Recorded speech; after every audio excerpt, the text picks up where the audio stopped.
My friends in Saudi Arabia didn't believe in sex before marriage. So if I go back now, I'd probably be considered a huge whore. But when I first came here, everybody was shocked that I was still a virgin. I never even kissed a guy.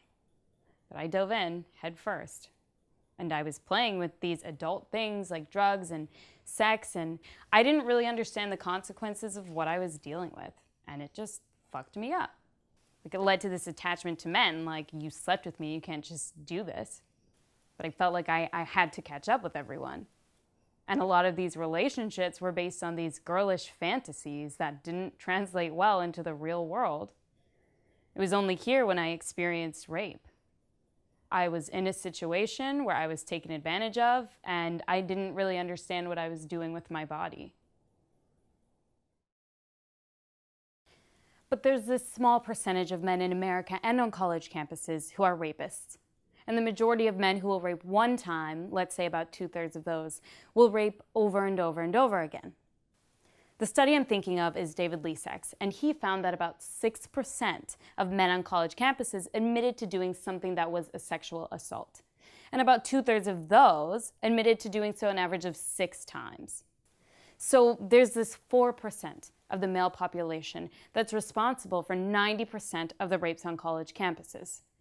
So the problem isn't that there are all these potential rapists that because of hookup culture are being made pushy, but the problem is that there's this 4% of serial rapists who will do it over and over again, and hookup culture gives them a cover. It makes pushing for sex. It makes hauling drunk women out of parties into other spaces. It makes plying women with alcohol all look like normal behavior. And it gives these really bad guys a cover for their activities. There's also this victim-blaming behavior. The litany of things that women are told to do. You've seen these. Don't wear your hair in a ponytail because someone might come up from behind you and grab you. Don't walk alone. Don't be alone. Watch your drink. Have a buddy system. Don't go to parties. Rather than a discourse directed at men saying, don't rape. There's no touching during dating, so there's no physicality in the way. Physicality can be blinding. It feels good. Oh, he loves me. He's holding my hand so nicely. I don't care what he thinks about this or that, about core values, about what we want for our life and our future. For myself, dating made it easier for me to know if I was ready or not. It's like when you're standing before God, what do you want him to see? We want people to see our personalities and not our bodies.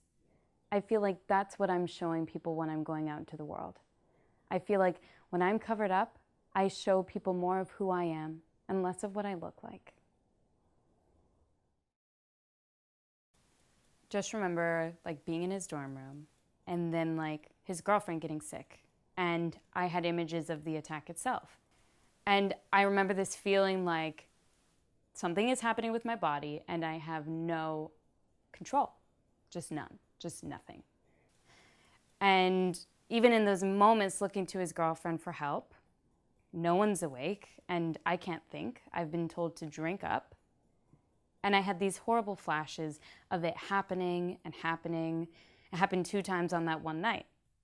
And then when I actually confronted them about it, they were like, oh no, it's fine. It's just a crazy night in college. It's fine.